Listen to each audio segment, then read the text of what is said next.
Hello guys and welcome to our series on officially physics and today we will be dealing with kinetic theory of gases। हम thermodynamics पढ़े हैं। Thermodynamics में हमने heat transfer, heat और temperature, calorimetry बहुत सारे topic पढ़े हैं। तो आज हम डील करेंगे काइनेटिक थ्योरी ऑफ गैसेस से। हम समझ so let us continue with KTG kinetic theory. भाई काइनेटिक थ्योरी क्या होता है? काइनेटिक थ्योरी ऑफ गैसेस में आप पढ़ते हो कि कैसे मॉलिक्यूलर लेवल पे जो गैसेस की प्रॉपर्टी होती हैं वो माइक्रोस्कोपिक लेवल पे जो प्रॉपर्टीज़ होती हैं उनको डिफाइन करती है, उनको अफेक्ट करती है। फॉर एग्जांपल जब आपने सॉलिड पढ़ा था या लिक्विड पढ़ा था तो आपने देखा है कि सॉलिड में जो मॉलिक्यूल्स रहते हैं वो डेंसली पैक्ड होते हैं, उनमें जो फोर्स ऑफ अट्रैक्शन रहता है वो ज़्यादा रहता है। ये क्या है? ये माइक्रोस्कोपिक प्रॉपर्टी है। इसका क्या इफेक्ट होता है? इसके कारण जो सॉलिड का शेप रहता है वो चेंज नहीं होता है फोर्स लगाने से, वो ठीक है, वो रेजिस्ट ज़्यादा करता है चेंज को, जो शेप का डिफॉर्मेशन को रेजिस्ट करता है। तो जिस तरह यहाँ पर मॉलिक्यूलर लेवल की प्रॉपर्टीज़ आपके माइक्रोस्कोपिक प्रॉपर्टीज़ मतलब जो हमको दिखती हैं उन प्रॉपर्टीज़ को अफेक्ट करती है, उसी तरह गैसेस के केस में भी जो माइक्रोस्कोपिक प्रॉपर्टीज़ होती हैं these properties are related to macroscopic जो हमारे इफेक्ट्स होते हैं उन पे। ठीक है, तो kinetic theory of gases relates the microscopic property of gases to microscopic property of gas molecules. ठीक बात है। अब क्या होता है? आइडियल गैस इक्वेशन क्या होती है? PV equals to nRT. हम देख चुके हैं, इसको ज़्यादा डिटेल में डिस्कस नहीं करेंगे। पी होता है प्रेशर, वी होता है वॉल्यूम, एन होता है आपका नंबर ऑफ मोल्स, आर होता है यूनिवर्सल गैस कांस्टेंट, टी होता है temperature in Kelvin. Remember this. Now जो नंबर ऑफ मोल्स होता है, what is number of moles? N can be written as number of particles upon Avogadro's number. Avogadro's number क्या होता है? एक मोल में कितने पार्टिकल्स होते हैं? कितने होते हैं? 6.24 इंटू 10⁻23 पार्टिकल्स होते हैं। ठीक है, total number of particles upon Avogadro's number क्या देता है आपको? Number of moles. ये भी आपको मालूम है। तो एन की जगह अगर मैं यही सब्सटीट्यूट कर दूँ तो मेरी जो इक्वेशन हो जाएगी वो इक्वेशन मेरी हो जाएगी P V is equals to n upon Avogadro's number into R into T. देखो टी वैसा का वैसा रखा रहने दो, कैपिटल एन वैसा का वैसा रखा रहने दो। आर और एन ए को देखो, आर यूनिवर्सल गैस कांस्टेंट है, एन ए एवोगैड्रोस नंबर है, दोनों कांस्टेंट है। तो जो आर अपॉन एन ए है उसकी वैल्यू, अगर आर की वैल्यू 8.314 जूल पर मोल पर वैल्यू में रखूँ और एन ए की वैल्यू रख दूँ, एवोगैड्रोस नंबर की वैल्यू रख दूँ, तो जो वैल्यू आती है वो आती है 1.38 इंटू 10⁻⁻23 जूल पर केल्विन। तो ये भी एक कांस्टेंट है। इस कांस्टेंट को नाम दिया गया है बोल्ट्जमैन कांस्टेंट, जिसको केवी से डिनोट करते हैं। तो P V is equals to k V n T, ये भी एक फॉर्म ऑफ इक्वेशन हो गई, राइट। Now moving on. खैर काइनेटिक थ्योरी की जो बेसिक इक्वेशन होती है, ठीक है, वो ये जो बेसिक रिलेशन होता है वो होता है pressure is equals to 1/3 rho V square. ठीक है, pressure is equals to 1/3 rho V square. यहाँ पर रो होती है डेंसिटी और वी बार का स्क्वायर होती है मीन स्क्वायर वेलोसिटी। देखो आप नाम से समझने की कोशिश करो। मीन वेलोसिटी क्या होती है? मान लीजिए दो पार्टिकल हैं, ऑल दो दो से ज़्यादा पार्टिकल रहते हैं गैस में, एग्जाम्पल के लिए हाइपोथेटिकल एग्जाम्पल, दो पार्टिकल हैं, इसकी वेलोसिटी v1 है, एक की वेलोसिटी v2 है। तो मीन वेलोसिटी क्या हो जाएगी? मीन स्पीड क्या हो जाएगी? v1 plus v2/2, normal arithmetic mean.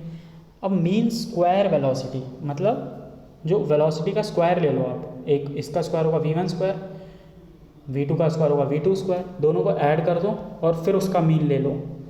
ठीक है, तो जो वेलोसिटी आएगी उसको, जो टर्म आएगा उसको मैं बोल रहा हूँ मीन स्क्वायर वेलोसिटी, मतलब mean of square of velocities. ठीक है, वेलोसिटीज़ का स्क्वायर करो और उसका मीन लो, तो वो हो गया मीन स्क्वायर वेलोसिटी। तो 1/3 रो वी स्क्वायर। अब देखिए रो को आप क्या लिख सकते हो? Mass upon volume, density is mass upon volume, वही लिखा है मैंने। तो मास यहाँ, वॉल्यूम दूसरी साइड ले गया, तो P V is equals to 1/3 M V square. Overall mass कितना होता है? Mass of one molecule into total number of molecules, ये होगा ना टोटल मास। मान लीजिए 3 मॉलिक्यूल हैं, हर मॉलिक्यूल का मास 4 ग्राम है, तो टोटल मास कितना हो गया? 3 × 4 12 ग्राम्स। तो यही तो होता है टोटल मास। ठीक है, तो उस m की जगह मैंने रख दिया n number of molecules into small m, मतलब एक मॉलिक्यूल का मास। ठीक है, तो ये दोनों इक्वेशंस इसी से डेराइव होती हैं। कैसे डेराइव होती हैं ये भी हमने देख लिया। ठीक है, तो आप पहली वाली याद रखिए, बाकी दो तो अपने आप आपका आ जाएगा। Now moving on, root mean square velocity. देखिए अभी तक आपने पढ़ा है root mean square velocity. Mean square velocity क्या होता था? मीन स्क्वायर वेलोसिटी होता था, मान लीजिए दो मॉलिक्यूल हैं तो इन दोनों का स्क्वायर का मीन, ये हो गया आपका mean square velocity. Root mean square क्या वेलोसिटी क्या होगा? जो मीन स्क्वायर वेलोसिटी है उसका अंडर रूट ले लो तो हो गया रूट मीन स्क्वायर वेलोसिटी। नाम से समझ में आ रहा है, मीन स्क्वायर वेलोसिटी का, मीन स्क्वायर स्पीड का रूट। मीन स्क्वायर स्पीड क्या होती थी? स्पीड्स का स्क्वायर लेके उसका मीन लेना। रूट मीन स्क्वायर स्पीड क्या होगी, स्पीड्स का स्क्वायर ले लिया, मतलब मीन स्क्वायर वेलोसिटी फाइंड कर ली और उसका रूट ले लिया, तो नाम से आ रहा है root of mean square speed. ठीक है, तो VRMS इज ये, ठीक है, इसका स्क्वायर, अब उसका वो ले लिया, इसको स्क्वायर कर दोगे तो VRMS का स्क्वायर हो जाता है आपका मीन स्क्वायर स्पीड के बराबर। ठीक है, ये आपने न्यूमेरिकली देख लिया है। तो इसका स्क्वायर कितना, अभी हमने देखा कितना होता है VRMS के स्क्वायर के बराबर, तो वही सब्स्टिट्यूट कर सकते हैं हम। जैसे ही सब्स्टिट्यूट करेंगे तो आपका जो प्रेशर आ जाएगा वो आ जाएगा 1/3 ऑफ रो VRMS स्क्वायर। कुछ नहीं, आप VRMS निकालना है अगर इस इक्वेशन से, तो क्या करोगे आप, क्रॉस मल्टीप्लिकेशन, 3 और रो को इस साइड ले आओ तो 3p अपॉन रो का अंडर रूट ले लोगे तो आपका VRMS आ जाएगा। तो this is equation for VRMS and this is very important, कई बार डायरेक्टली पूछ लेता है, तो दिस यू शुड रिमेंबर। ठीक है, अब अभी तक आपको देखो ये जो फंडा है ये तो सिंपल है, नाम से समझ में आ रहा है। तो 2 ही इक्वेशन याद करनी है, पहली ये वाली 1/3 रो V स्क्वायर और दूसरी VRMS की इक्वेशन। Okay, moving on. अभी तक हमने पढ़ा है जो मॉलिक्यूल है उसकी स्पीड के बारे में, उसकी RMS स्पीड के बारे में। इंटरनल एनर्जी जब हमने पढ़ी थी तो हमने देखा था इंटरनल एनर्जी किसी भी सिस्टम की होती है sum of kinetic energy plus potential energy. तो अब चूंकि हम स्पीड की बात कर रहे हैं तो काइनेटिक एनर्जी की बात कर लेते हैं। देखिए पोटेंशियल एनर्जी तो डिपेंड करती है उसके बीच में क्या फोर्स ऑफ अट्रैक्शन है, आप जैसे ग्रेविटेशन देख चुके हो अभी। ठीक है, तो आपको समझ में आ रहा है ग्रेविटेशन देखते टाइम कि भाई उसके बीच में जो फोर्स ऑफ अट्रैक्शन है उस पर पोटेंशियल एनर्जी ग्रेविटेशन के केस में डिपेंड कर रही थी, FDX। इसी तरह मॉलिक्यूल्स के केस में भी शायद ऐसा कुछ होता होगा, तो वो तो अभी हमें नहीं मालूम है, लेकिन हमें अभी स्पीड से पढ़ रहे हैं, स्पीड हमें मालूम चल गई है तो हम उसकी काइनेटिक एनर्जी निकालने की कोशिश करते हैं। तो जो ट्रांसलेशनल काइनेटिक एनर्जी होगी, ठीक है, वो क्या होती है, 1/2 mv स्क्वायर। तो मास आपको मालूम है V स्क्वायर की जगह होती है VRMS स्क्वायर मॉलिक्यूल्स के केस में। ठीक है, तो काइनेटिक एनर्जी होती है 1/2 mVRMS स्क्वायर। ओके, अब VRMS की जगह आपने जो अभी रिलेशन पढ़ा था वो रख दीजिए आप 3p/रो, राइट। VRMS की जगह आप रखोगे 3p/रो, तो क्या आएगा 1/2 m 3p/रो, उसका स्क्वायर ले लिया, अंडर रूट लिखने की ज़रूरत ही नहीं है। ठीक है, तो ρ/m क्या होगा, m/रो कितना होगा, डेंसिटी कितना होता है, मास अपॉन वॉल्यूम। तो रो को इधर ले आइए, वॉल्यूम को इधर ले आइए, ये हो जाएगा वॉल्यूम के बराबर। ठीक है, इसकी जगह वॉल्यूम रख दीजिए, तो 3/2 PV। This is also very important, what is kinetic energy of gas, 3/2 PV। अब PV की जगह रख सकता हूँ nRT, तो दिस इज 3/2 nRT। तो ऊपर की इक्वेशन देखते जाइए, ऊपर की इक्वेशन में 4 टर्म है, kinetic energy 1/2 mVRMS square, 3/2 PV और 3/2 nRT, चारों को रिलेट करते हैं। Kinetic energy is directly proportional to temperature. Okay, तो kinetic energy is directly proportional to temperature, यहाँ से आ गया हमारा। ठीक है, एक चीज़ तो ये हो गई कि kinetic energy is directly proportional to temperature.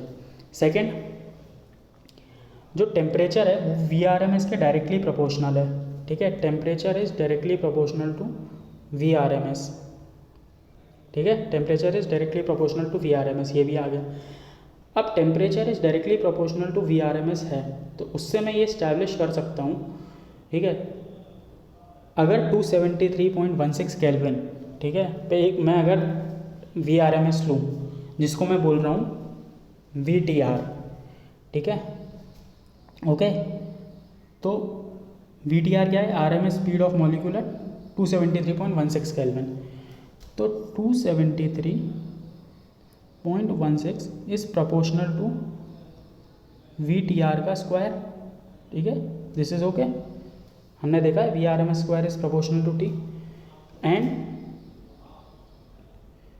VRMS is proportional to T square, ये तो हम देख ही चुके हैं। अब इन दोनों को डिवाइड कर दो प्रोपोर्शनलिटी का साइन हटाने के लिए, is proportional to T not T square, I am sorry, nRT होगा यहाँ पर। इन दोनों को डिवाइड कर दो तो क्या आएगा, T/273.16 is equal to VRMS यहाँ पर का स्क्वायर अपॉन VTR, V का स्क्वायर अपॉन VTR, तो ये है 273 को यहाँ ले आओ, तो ये जो रिलेशन आया है ये भी उसी पहली वाली जो इक्वेशन है उससे ही आया है।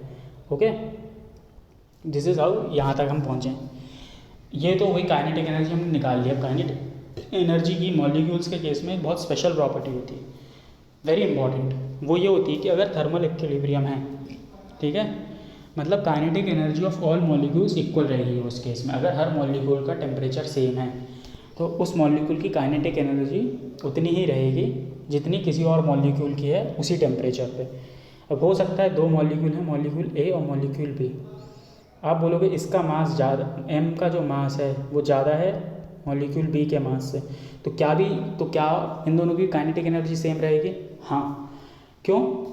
फिर ऐसा हो जाएगा कि इसकी वेलोसिटी कम हो जाएगी इसकी वेलोसिटी से, मतलब जो भारी पार्टिकल है वो कम वेलोसिटी से मूव करेगा, जो हल्का पार्टिकल है वो ज़्यादा वेलोसिटी से मूव करेगा, लेकिन दोनों की काइनेटिक एनर्जी सेम रहेगी।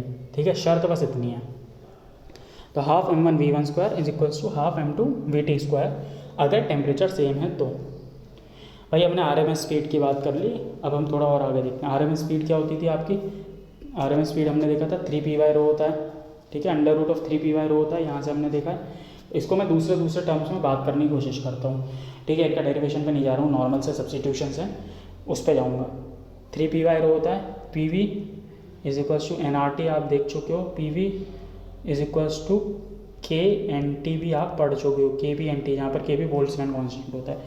तो आप इनसे जब प्रेशर की वैल्यू सब्सटीट्यूट करोगे यहाँ पर, तो VRMS की जो दो एक और इक्वेशंस आ जाएंगी, 3p/ρ की जगह 3kT/m या फिर 3RT/m0। This is very important, where m0 is molecular weight, ठीक है, m0 is molecular wait,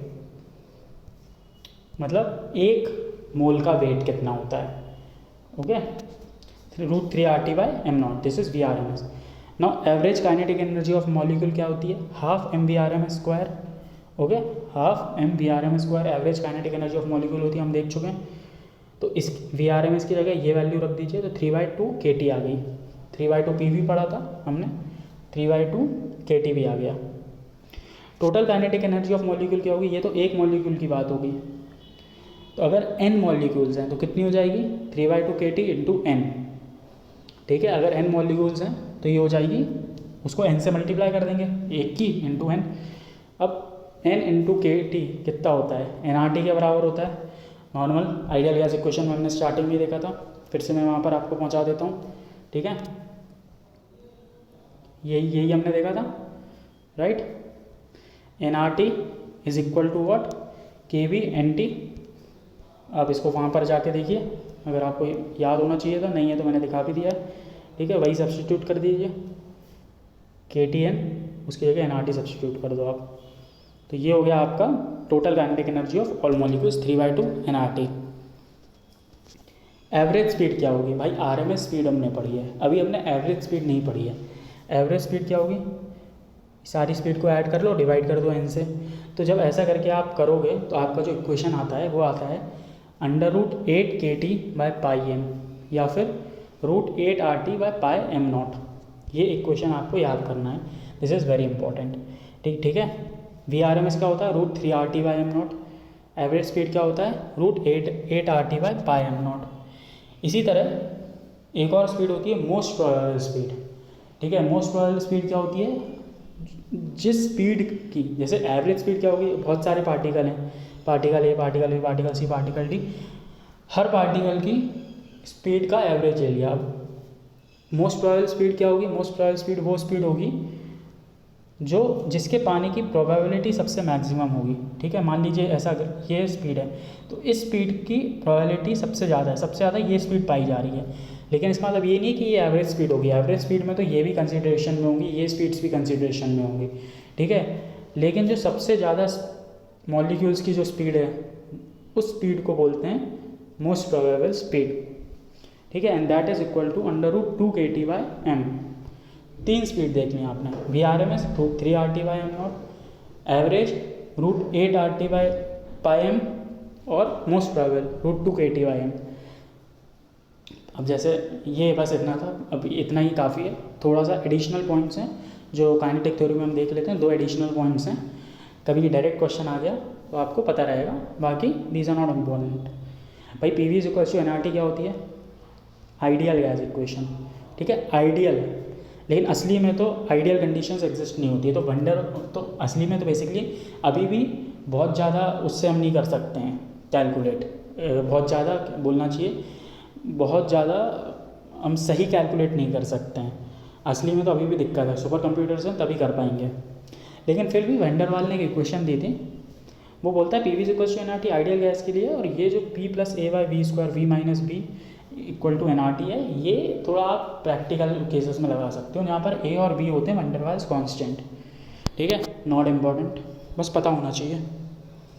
relative humidity, humidity मतलब क्या होता है, हिंदी में बोली जाए तो उमस, ठीक है। गर्मी रहती है, गर्मी जब बारिश और गर्मी के बीच का जो मौसम रहता है उसमें ह्यूमिडिटी रहती है, उमस रहती है, तो वही होता है। What is relative humidity? अगर आप बोलते हो आज उमस ज़्यादा है, तो फिजिक्स में उसका क्या मतलब होता है? उमस ज़्यादा रहती है, इसका मतलब रहता है जो आपका एयर है उसमें वाटर वेपर की क्वांटिटी ज़्यादा है, ठीक है। जैसे जिस दिन बारिश होती है और अगले दिन धूप निकल जाती है तो उमस बढ़ जाती है, ह्यूमिडिटी बढ़ जाती है। क्यों?